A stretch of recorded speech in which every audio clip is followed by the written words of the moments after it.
Hi, I'm Chelsey Lowe, and this is Feed the Beast, a podcast where I interview leaders and entrepreneurs in the food industry.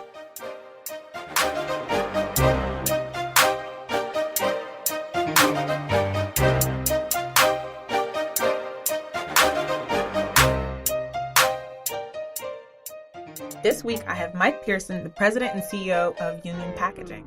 Mike, thank you so much for joining us today. Good afternoon. How are you? I'm good. So we're really excited to have you on this week's episode of Feed the Beast. So before we get started with the interview, we're going to play a quick game of this or that. Wine or beer? Neither. I don't drink. Oh, okay. Chocolate or vanilla? Chocolate. And I say chocolate because chocolate can be used in so many different forms. It is the most diverse thing on this planet besides peanut butter.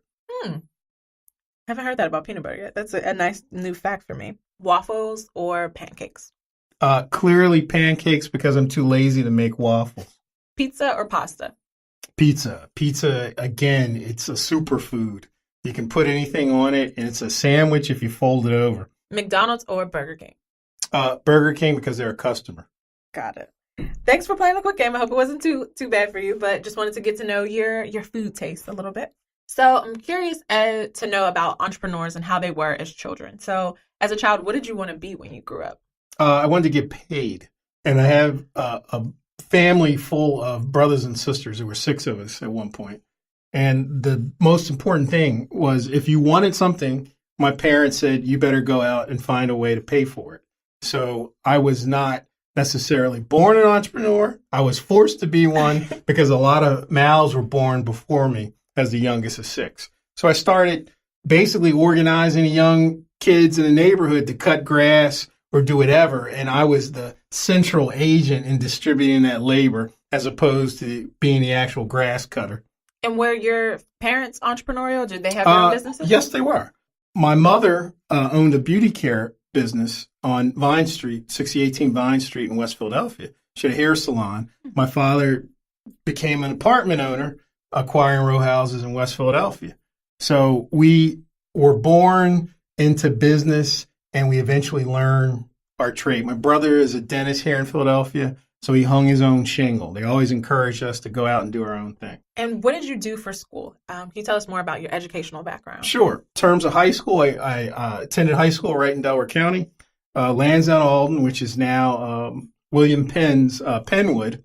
And it's one of the most underperforming school districts in the state. Wow. It was not the case when I was there, but now it's fallen on hard times. But I was fortunate to get involved in magnet courses and was always prepped for college.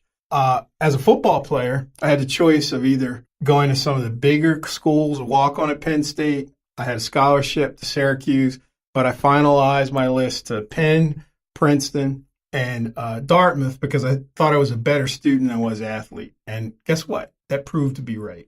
And where did you end up choosing to go? I ended up going to the University of Pennsylvania. And you studied? I studied public policy analysis, which was a dual degree in the Wharton and a college. And Penn was an area where I could stay close to home. I felt like I was far enough away, and it was an urban environment. Princeton and Dartmouth were just a little too far, and I preferred to be in the city. Are you using, or do you see the value in that degree now in the work? Yeah, I in terms of developing critical thinking, in terms of furthering my math skills, the most important thing is the ability to think. And any discipline doesn't necessarily have to be what you apply yourself to professionally, but you want to be motivated to think and critically solve problems. And I think I got that at Penn. So can you tell us about your career before starting Union Packaging? So I know you had some experience with the military and some experience with pharma, but can you kind of talk about that background? I took a very strange pathway. I was at the University of Michigan Law School, and I worked as a summer associate at Piper and Marbury, and everyone assumed I was just going to take a job as an attorney. Well, I couldn't stand it. What couldn't you stand about it? I didn't like being confined to the desk, and I didn't like having to do a lot of grunt work and research before earning your stripes as a litigator. So at that point, I wanted to fly jets in Marine Corps when I was an undergrad, and I now had glasses. And at the time, you couldn't correct your vision in 20/20. So the Army said, come on in. Don't you want to be in the JAG Corps? I said, no, I want combat arms. And I eventually went on to OCS Ranger School, and I was in the first Gulf War, Bronze Star recipient, got back, and then getting shot at was not a lot of fun. So I said, now I want to work. I don't want to practice law. What do I want to do?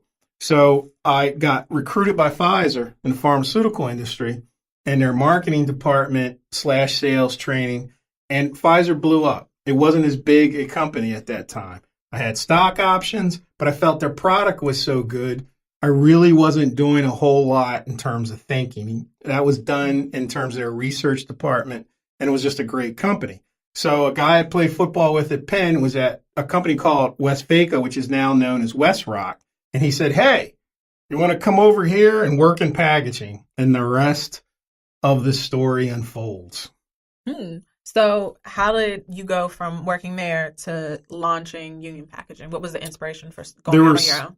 There were several things that got me motivated. I once gave a presentation to the boardroom. We had been very successful in generating about $30 million in business in a short period of time. I was a relatively young executive, and I talked to my father about it, and he was thoroughly unimpressed. He was like, what'd you get?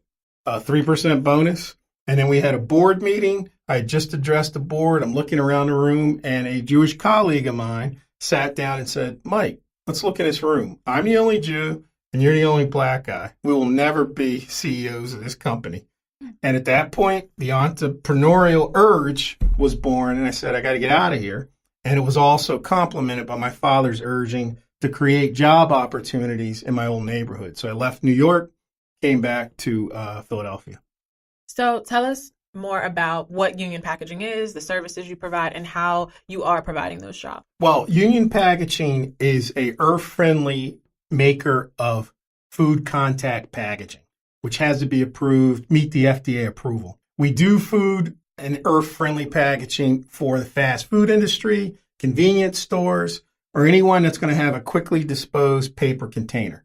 We've always operated in an environment where we've used substrates, and that's a fancy word for paper, that was essentially renewable, meaning that they met some international standard in which they renewed that raw material. And that's, again, a fancy term for planting newer trees. And then we used water-based inks. And we always applied a triple bottom line where we wanted fair pay for our employees, medical, dental, profit sharing, and 401k. So the profit sharing, sometimes that's can be done, sometimes it can't. But the other things are things that are non-negotiable in terms of meeting an individual's basic needs. So we're just under 100 employees. We're based in Yaton, Pennsylvania, just outside the city. I grew up in Delaware County, not far from there. It was good for going to my mom's for lunch at one point when she was still alive. But the goal has always been to, A, deliver world-class packaging to our customer base, which includes Burger King, Wendy's, Sonic. We ship that product nationally. In some cases, it even ends up overseas. We source product from companies around the world, meaning we have paper produced in Asia, we have paper produced in Scandinavia and Latin America. We've managed to stay competitive when the industry is consolidating. So I've held out, and I don't know if I'll be able to hold out as much as I would like to in the future. But for now, we're going to stay on mission and continue to be a triple bottom line company where we basically adhere to 8 core values. I won't go into all those, but they're things like making sure we treat the earth well, treat employees fairly. And our management team not only live by them, they're ingrained in how we think and carry out our day-to-day business. Right. I'm really interested to know more about your practices with sustainability. Mm-hmm. And can you talk more about your products?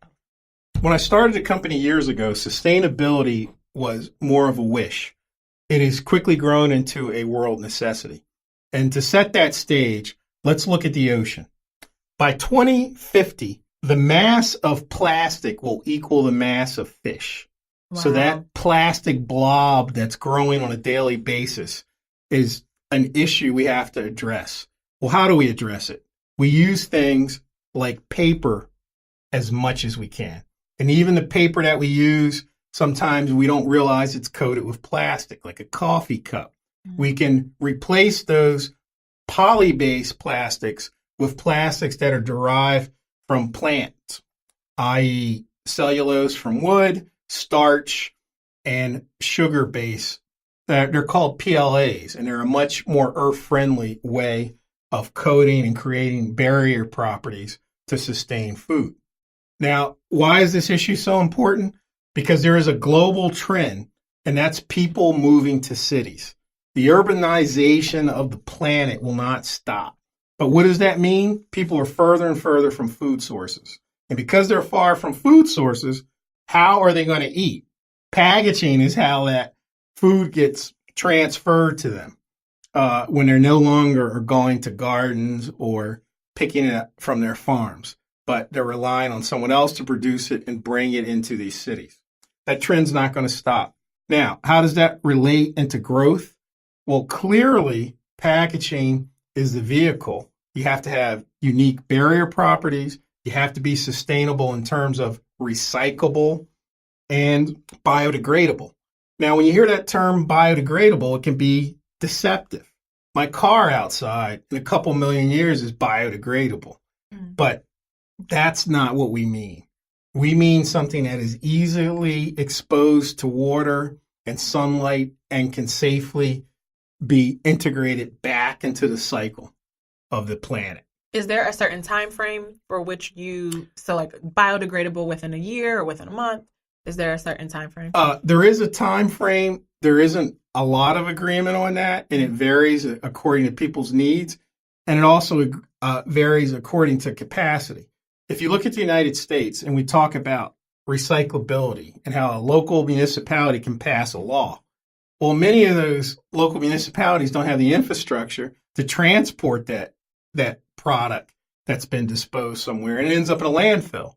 So compostability frequently is more of an issue, and we're trying to get standards, world standards. And I encourage anyone to go to any of the nonprofits that are active in these areas to get how should I measure this? For instance, the Sustainable Forest Initiative is used to judge is someone making paper responsibly.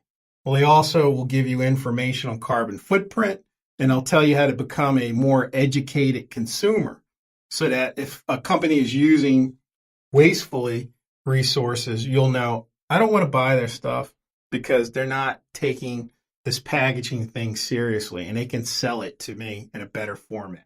Now, we have a phenomenon known as e-marketing, e-commerce, and Amazon's part of that. So it's changed how a lot of things are delivered to us. You see the corrugated box that has now multiple layers of packaging. Well, there could be a lot more design given to reducing that waste, i.e. finding structures that don't lose marketing appeal and you can print on it, but also use less paper and yet leave the product undamaged. So that's the kind of the next wave of where things are going to go in packaging in terms of sustainability. Great. I want to go back to the beginning of your company and kind of walk through the process of how you found your first customers and how you really connected with some of those customers and how you got to the big name fast food company. Well, because I was blessed with being involved in corporate America at a corporation, I was able to siphon off many of the folks I met in that process, and I had credibility as someone who could deliver. Now, that's not always the case for entrepreneurs, but it frequently can be if you're leaving corporations and you have the resources, finding the capital and the financing to start a company. And that's difficult. I may not at this point recall how difficult it was since I'm older, but I can tell you there were times I said, why am I doing this? And I put literally everything I own up because that's when someone's financing you either through debt or equity and they say they want a personal guarantee literally means everything you owe. So if you can't meet or service the debt requirements, or if you can't give your investor the return on their investment, there are things, if it's venture capital money, it'll be warrants. They're not met, they come after you. So it's not a game. I don't want to scare anybody who wants to be an entrepreneur, but I want them to do their homework and don't do the pie in the sky. Oh, yeah, we're going to make it because I have faith in myself. Yeah, you need faith, but you need a lot of analysis too. So how did you get the initial funding to start? Did you use debt, equity? I guess, what was your plan? All of the above in some combination. I was fortunate to get an equity partner and use conventional debt. And I eventually bought my equity partners out in 2008.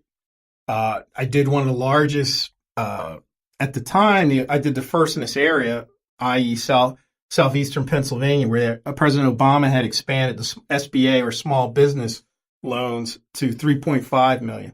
So it took 3.5 million and took out my partners. And you said you did this in 2008. I know that was a tough year for a lot of businesses. Can you share more about how you bounced back from that time and how you were able to make it through and persevere? Did not bounce back initially very well. It was a horrible year. I remember laying off 28 people. Wow. December 8th, 2008 is permanently etched in my brain. That's one of the most painful memories I can come away with. But it had to be done because we had to right-size the business in order to move forward.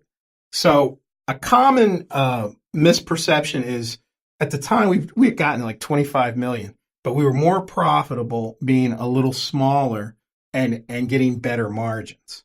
So I had to really go back to basics and negotiate pricing on raw material. I got my passport ready and I went around the world and sourced paper for companies that were going to be more competitive than North American mills. And in some instances, I was one of the first companies to use some of these folks. And they rewarded me by getting them in the U.S. market with pricing that allowed me to make a little bit more money than some of the competitive North American mills. And then can you talk more about your hiring processes? So how do you find good employees? One of the hardest things any business will do is finding talent. Not just the technical capability, but you have to begin to gauge, is this person well educated and a practitioner of the soft skills? Do they come to work on time? Are they responsive to coaching? All these things will add to the success of folks. Now, we've been able to find some diverse candidates. And when I say diverse, I mean folks that typically get overlooked, ex-offenders, new arrivals. And we've partnered with nonprofits to help us be successful in those areas. And they frequently provide training on soft skill and help folks transition. And this is for a lot of entry-level employees. Some of these folks came in as entry-level. Now they've progressed at Union Packaging, and it's fun to see them buy homes, educate kids, all those good things. Now, what should someone do who's starting out? I always tell folks, human resources and recruitment of talent and management of talent is one of those things that people overlook. But I would always recommend get a professional form of a consultant. If you can't afford that early in your business, call on friends, but get advice on how you manage people to keep yourself, A, profitable by having people that can take you to the next level, and B, staying out of court system. Do you have any practical advice on management tips or something that you wish you would have done differently in those early stages with management? Sure. I think we all can learn from mistakes. One of the most critical things would probably be engaging help earlier in the process and realize that sometimes it's worth paying for that talent if you're trying to grow or if you're trying to correct something in your process.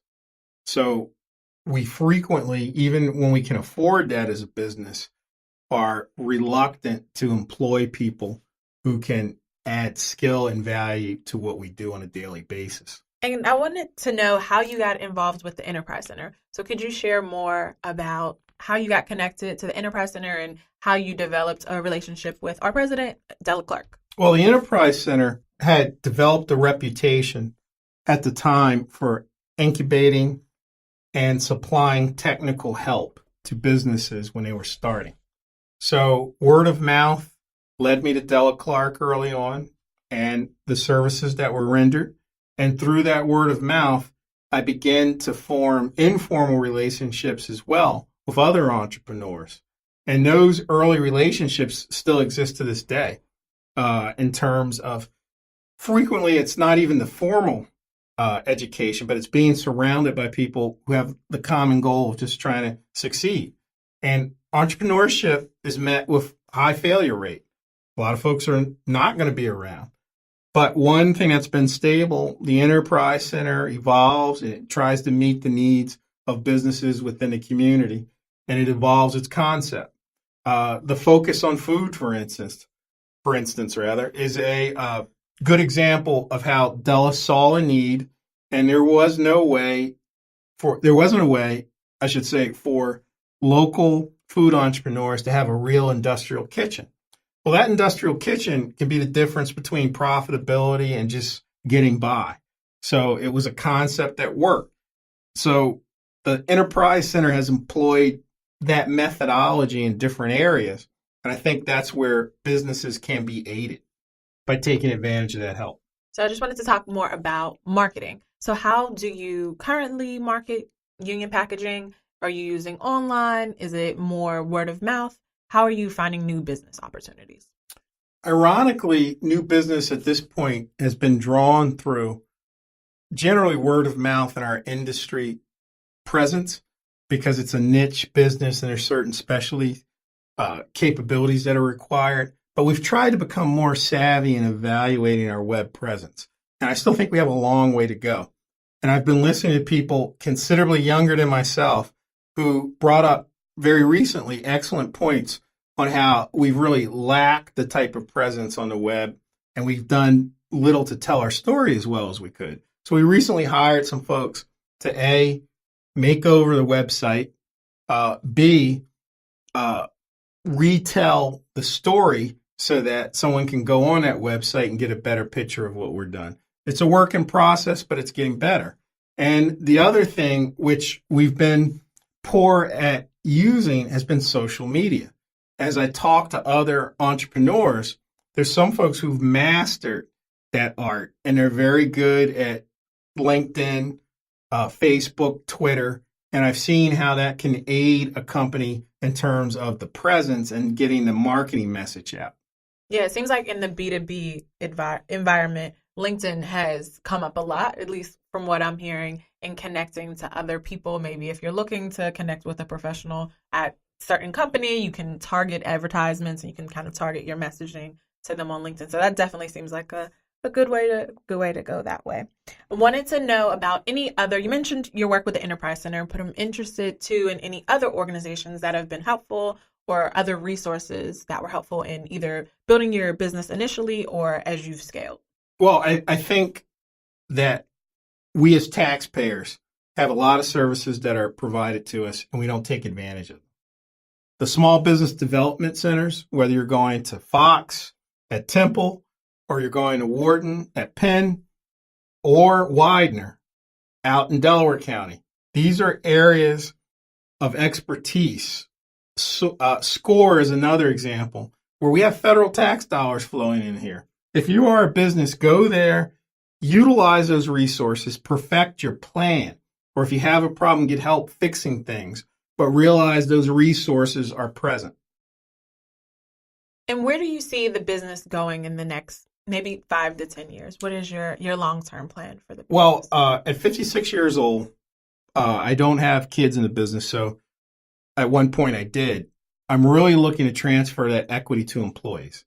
And that will be in the form of ESOP, or it could be Can you explain ESOP? And the ESOP is basically an employee stock option plan where you incrementally sell the equity or ownership of that company to all or some of the employees. It has some very particular federal guidelines one must follow, and you typically have to set up a funding source because it's essentially the owner, and I'm doing a very oversimplification of it, is basically funding their exit from the business until the employees can build up enough money to make that transition. So that's an ESOP. There are also ways, the B Corp has become a popular model, and we're working towards moving to B Corp status. And I'm also looking to relocate and I'll have a new building. We're working on that project right now, and we're moving from our Delaware County location. Could you share more about relocation, maybe in the areas that you're looking towards? Looking at Camden. Oh, Camden has been very aggressive in what they're trying to do in terms of urban redevelopment, and I would encourage any business in this metropolitan area to look towards Camden. and I wanted to touch also on the work that you do outside of your work. So, any charitable activities that you're involved with, or organizations that you support outside of your business? I've probably been overcommitted. I guess some of the things, I'm a commissioner for the Regional Port Authority. That's an appointment by the governor. I'm also I'm chair and a board member at PHMC, Public Health Management Corporation. It's about a $500 million organization with 2,500 employees that essentially runs a nonprofit that is committed to public health. So when municipalities can't serve a segment of the community, PHMC comes in and provides that service. I'm also on the executive board of the Greater Philadelphia Chamber of Commerce, as well as a member of William Penn Foundation. There are three of us who are non-family members. And the Haas family, as many of us know, were at the sale of the chemical company Roman Haas. The family acquired a lot of money that went into their trust fund, which was committed, I should say, charitable fund, which has three key areas in which they try to help southeastern Pennsylvania. And that's one, through the arts, education, and enhancing the quality of our waterway, the Chesapeake. Great. Well, thank you so much for joining us. I want to give you a chance where should people connect with you online or learn more about Union Packaging? Well, the easiest thing to do is get on our website, www.unionpkg.com. And that should lead you to further contact if you have questions, or more likely, some business opportunities for me. Come on, check us out. Great. Well, thank you so much for joining us. It's a wrap.